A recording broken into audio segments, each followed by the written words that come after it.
Hello everyone and welcome to my channel Y&R Trends. I hope everyone is having a wonderful day. Before we begin, please hit the subscribe button and give this video a thumbs up. At the Genoa City Athletic Club, the tension in the air is electric, the kind of static charge that could ignite a storm. Billy Abbott sits at the bar, nursing a glass of bourbon, trying to drown out the chaos swirling around Abbott Communications and the nagging whispers that he's spiraling again. But before he can take another sip, Adam Newman struts in with that familiar smirk that screams trouble. He spots Billy immediately, and in true Adam fashion decides to make the moment combustible. Adam strolls over and leans casually against the bar, eyes glinting with mischief. Well, if it isn't Genoa City's favorite train wreck, he sneers. Billy doesn't bite at first. He simply stares at his drink. But Adam pushes harder, mocking Abbott Communications and sneering that Sally Spectra deserves better than to lug Billy's dead weight around. That gets a reaction. Billy turns, jaw clenched, meeting Adam's smirk with a glare that could burn through steel. "Watch yourself, Newman," Billy growls. Abbott calms, about to erase Newman Media from the face of the earth. Adam chuckles, a dark, condescending sound. "Erase Newman Media? That's cute," he taunts. "Too bad Jack pulled your funding. And Kane? He canceled your big launch. You're a man with big dreams and no foundation, Billy boy." That hits hard. Billy's expression darkens and he steps toward Adam, his voice rising. "You leave my mother out of this," he warns when Adam starts to imply that Jill Abbott believes in Kane Ashby more than in her own son. But Adam, sensing the vulnerability, presses on. "Let's face it, you're the least successful Abbott. Jack runs Jabot, Ashley's a genius, and you're the family's permanent screw-up." Before Adam can blink, Billy's fist connects with his face. A sharp, brutal punch that sends Adam staggering back into a table. The bar erupts into gasps just as Chelsea Lawson rushes in. "What the hell are you two doing?" she cries, running to separate them. Billy glares at Adam one last time before storming off, muttering, "You're not worth it." Adam wipes the blood from his lip, smirks faintly and says, "Guess I touched a nerve." Chelsea gives him a withering look, but Adam just shrugs. What? He needed it. Meanwhile, across town, chaos brews at the Abbott mansion. Jack Abbott and Diane Jenkins are enjoying a quiet evening when an unexpected knock echoes through the grand entryway. Diane opens the door, and her jaw drops. "Kane," she says, stunned. "What are you doing here?" Kane Ashby steps inside, looking tense, his eyes darting around as if expecting Victor Newman himself to appear from the shadows. "I wouldn't be here if it wasn't urgent," Kane says. "Jack, there's a serious threat coming your way. I think Victor was the one who stole my AI program, and he's targeting Jabot." Jack stiffens. "What do you mean Victor stole your AI?" Kane explains that his servers were hacked, his system dismantled, and the program's activity logs point to Newman Enterprises. He suspects Victor used intermediaries to cover his tracks, but the endgame is clear. Jabot. Diane folds her arms, skeptical. "You expect us to believe this?" she quips. "You and Victor have been playing digital chess for months. How convenient that you show up here waving a white flag." Kane's jaw tightens. "Look, I know how it looks, but I'm not your enemy. If Victor's got that program, Jabot's about to face something it's not ready for."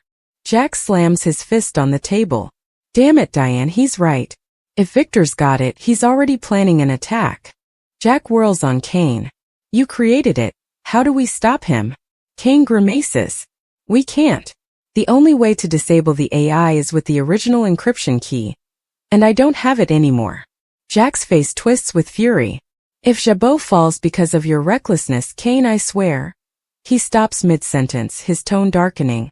"If I go down, I'll take you with me." Before the tension can explode, Diane suddenly speaks up.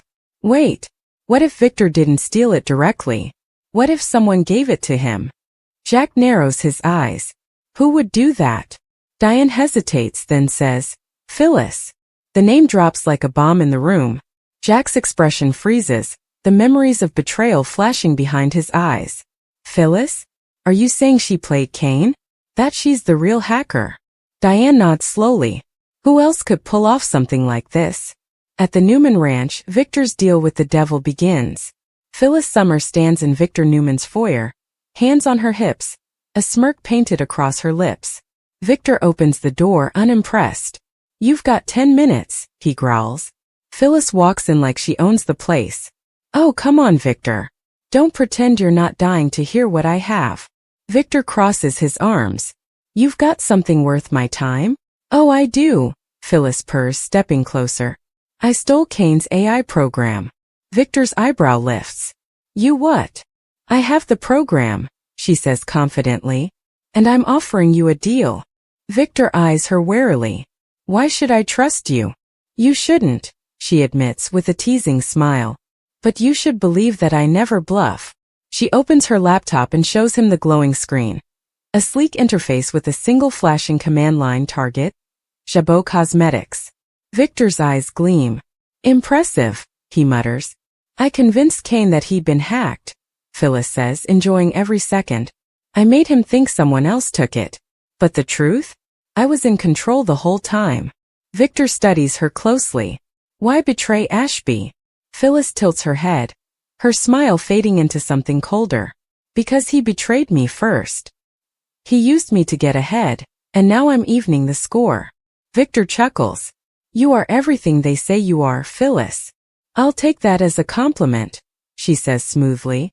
So, do we have a deal? Victor's expression turns calculating. Yeah, we do. Back at the club, the fallout begins. Kane sits alone at the bar, nursing a drink, his phone lighting up with alerts. His assistant messages him. Phyllis was spotted at the Newman Ranch. Kane's face drains of color. Moments later, Phyllis walks in, looking smug and unapologetic. Well, Kane says, turning to face her. Did you make a deal with Victor? Phyllis sighs dramatically. You really should mind your own business. Don't play coy with me, Phyllis. If you hand that program over to him, you'll regret it. Oh, stop with the threats, she pouts. I was just feeling him out, seeing how far Victor would go. Kane glares. You're lying. You want chaos. That's what you do. Phyllis shrugs. Maybe. But chaos pays well. Nearby, Adam and Chelsea sit quietly in a corner. Chelsea scolds him for fighting Billy. But Adam surprises her with something rare honesty. I went too far, he admits softly. I took some cheap shots and I had it coming. Chelsea blinks, startled. You actually feel bad? Adam nods. Yeah. I get it now. Billy's angry because he's trying to prove himself and I poked at that. I've been that guy before. Chelsea smiles faintly. You're changing, Adam. But before she can say more, Adam's phone buzzes. He glances at it, his expression shifting. It's my father. He wants me at the ranch. Now. At the Abbott mansion, war planning begins. Jack paces the living room, fury radiating from him. Diane stands nearby, wringing her hands. Jack, you need to calm down. Calm down. Jack explodes. Victor's got that damn program. And Phyllis is the one who handed it to him. Diane swallows hard. Then we have to act fast. Strengthen cybersecurity, pull everything offline, and protect our patents. Jack nods grimly. Call IT. Lock down our network. I'll handle the rest. He texts Kyle, telling him to return immediately, then calls Billy. Get home. Now. We're under attack. When he hangs up, he turns to Diane. We're going to stop Phyllis, and I don't care what it takes. Later that night at the Newman Ranch, Adam arrives with Chelsea at his side. Victor greets them coolly. Nikki and Victoria are in Los Angeles, he says. We have business to discuss. Chelsea looks uneasy. What kind of business? Victor's gaze sharpens. You're here because I want you nearby. But Adam, we need to talk alone. Chelsea leaves reluctantly, and once the door closes, Victor leans back, eyes glittering. Phyllis came to see me, he says. Offered me Kane's AI program. Adam's eyes widen. Did you take it? Victor nods slowly. I did. But I suspect she's setting a trap. Adam frowns. What's her angle? She told me it was a favor. But no one does favors in this town. Not Phyllis Summers. Victor stands, pacing toward the window. She wants me to destroy Jabot, take it from Jack, and then hand the AI back to her once I'm done. Adam lets out a low whistle. So she's playing everyone. Exactly, Victor says, his tone dark. But what she doesn't know is, I'll destroy her too if she crosses me. Adam shakes his head. And Kane? Useless, Victor replies coldly. Without that program, he's nothing. Phyllis and Kane think they can manipulate me into fighting their war, but they've forgotten one thing. What's that? Adam asks. Victor smirks. No one outplays Victor Newman. As the camera fades on Victor's calculating face, the storm clouds gather, metaphorically and literally. Jack Abbott prepares for battle, his family circling the wagons. Billy, still fuming from his fight with Adam, heads home unaware of the full-scale war coming his way. Phyllis, reveling in her dangerous game, doesn't realize she's walking a razor's edge. And Kane? He knows he's running out of allies and time. The stage is set for an all-out corporate war, one fueled by betrayal, revenge, and power. And as Victor plots to crush Chabot, Jack steels himself for the fight of his life, knowing that this time, the cost of losing isn't just his company, it's everything. The night feels heavier than usual at the Abbott mansion. Outside, rain splatters against the tall glass windows, and thunder growls like a warning. Inside, Jack Abbott paces the living room like a lion in a cage, every muscle in his body tense with fury and dread. His father built Chabot from the ground up. Sweat, sacrifice, and sleepless nights. And now, because of one reckless piece of software, that legacy is teetering on the edge of destruction. Diane stands near the fireplace, arms folded tightly across her chest. Jack, you're going to make yourself sick, she murmurs, but her voice is trembling too. Jack whirls on her. How could Phyllis do this to us again? His voice cracks. After everything, after I gave her another chance. Because that's what Phyllis does, Diane replies bitterly. She burns every bridge and dances in the ashes. Jack rubs a hand over his face, his jaw tight. She's always been unpredictable, but this is war. He slams a hand against the mantel, the picture of his late father rattling from the impact. My father trusted me to protect this company. Victor Newman takes Chabot down. I'll have failed him. Failed all of them. Diane takes a hesitant step closer. You haven't failed anyone yet. We still have a chance to stop this. But we need to be smart. Jack exhales sharply. Smart doesn't cut it against Victor. He's been planning this for years, waiting for the perfect moment to strike. And now he's got the weapon to do it. Just then, Billy bursts through the front door, still smelling faintly of bourbon and adrenaline. You called Big Brother? He mutters, his tone somewhere between defensive and exhausted. Jack turns on him instantly. Where the hell have you been? Billy smirks faintly. Let's just say Adam and I had words. Words. Diane echoes. Or punches. Billy glances away. He pushed me too far. Jack sighs, pinching the bridge of his nose. For God's sake, Billy. The last thing we need right now is another Newman vendetta. Billy crosses his arms.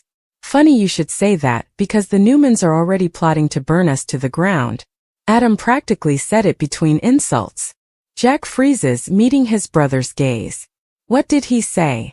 Billy hesitates, then admits.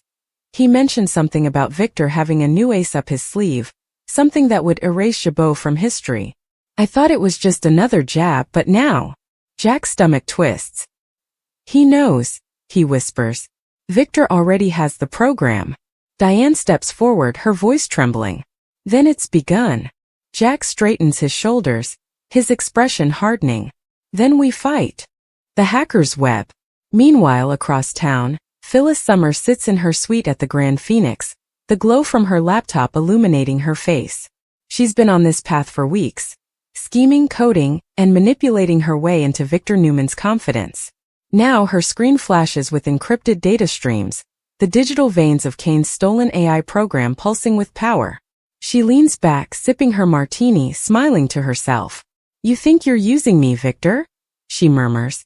You're wrong. You're the one being played. But the satisfaction flickers with doubt. Her phone buzzes, a message from Kane. Kane, we need to talk. Now. You're crossing a line you can't uncross. Phyllis rolls her eyes but replies anyway. Phyllis. Relax. I'm just evening the score. Nobody gets hurt. Unless they ask for it. Moments later, a second message flashes on her screen. This time it's not from Kane, it's anonymous. Unknown. You don't know what you've unleashed. Back off before it's too late. Phyllis frowns, scanning the encrypted address. Whoever sent it covered their tracks well. Cute, she mutters. But I don't scare easily. She closes the laptop, unaware that the AI she thinks she controls is already running beyond her reach.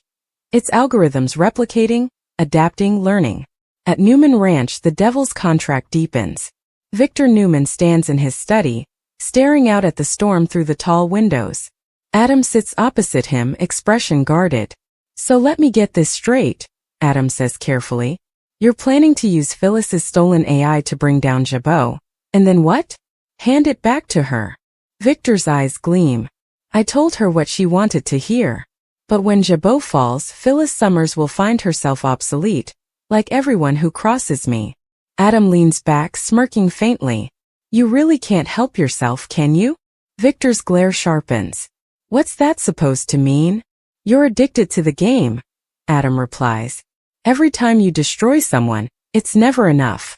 You always need another victory. Another conquest. Victor's lips curl into a faint smile. That's called winning, son. Adam shakes his head. No, it's called obsession. For a moment, silence stretches between them. Then Victor says coldly, You sound like your mother. Adam stands. Maybe she was right. He turns toward the door, but Victor's voice stops him. Adam. He turns back. When this is over, Victor says, and Jack Abbott is on his knees begging for mercy, you'll thank me. Adam's jaw tightens. Don't count on it. He leaves, slamming the door behind him, while Victor returns his gaze to the storm. You'll learn one day, boy, he mutters to himself. Power is the only thing that matters. Kane's desperation. Back at the club, Kane is losing control. His team has gone silent, the servers are dark, and every attempt to access his system returns the same mocking phrase. Access revoked. He knows that phrase because he wrote it. Now it's being used against him. He storms out of the club, driving through sheets of rain toward the Abbott mansion. He doesn't care about the risk anymore. Jack deserves to know what's coming. When he arrives, Jack opens the door himself, eyes filled with fury. You've got nerve showing up again. Kane doesn't flinch. Listen to me. The AI, it's not just stolen. It's active. Someone's already using it. Jack steps closer. What do you mean active? The program wasn't meant to be weaponized, Kane explains quickly. It learns autonomously. If Victor or Phyllis try to redirect it, it'll identify them as hostile and retaliate. It's got self-preserving code. Diane gasps. You mean it could attack them? Or anyone connected to them? Kane replies grimly. Including Jabot. Jack's face drains of color. So we're all in danger. Kane nods. Unless we shut it down from the inside. Billy, who's been listening from the staircase, mutters. Sounds like a suicide mission. Jack glances between them all. Then I guess it's a good thing I've always been stubborn. Phyllis's crisis of conscience. Later that night, Phyllis's suite feels colder. The rain hasn't let up, and the thunder outside sounds almost like a warning. Her laptop suddenly flickers to life on its own. The cursor moves without her touching it. System alert. Command override engaged. Phyllis stares, her heart pounding. No, this isn't right. The screen flashes another message. AI active. Primary target. Jabot Cosmetics. Secondary target. Newman Enterprises. Her breath catches. What the hell? She tries to shut the laptop, but the system resists, the fan whirring louder. For the first time, Phyllis realizes she's lost control. Frantically, she grabs her phone and calls Victor. He answers on the second ring. What is it now, Phyllis? You need to listen to me, she says, panic edging her voice. The program, it's not following commands. It's rewriting its own code. Victor's tone turns icy. Don't be ridiculous. You said you had full control. I did. But it's alive, Victor. It's targeting everyone. Not just Jabot. Victor's patience evaporates. Handle it or I'll handle you. He hangs up. Phyllis stares at the dead line, trembling. For the first time in years, Phyllis Summers is afraid. At the ranch, a dangerous realization. Moments later, Adam bursts into Victor's office again, dripping from the rain. You need to stop this, he insists. I just got off the phone with Chelsea. Something's happening to your system. Victor turns sharply. What do you mean? The AI, it's not just attacking Jabot. It's scanning Newman Enterprises servers too. It's inside our network. Victor's face hardens. Impossible. Not impossible, Adam says grimly. You always underestimate the chaos you unleash. He gestures to Victor's computer where suddenly every screen in the room goes dark, then reboots to the same flashing phrase Phyllis saw earlier.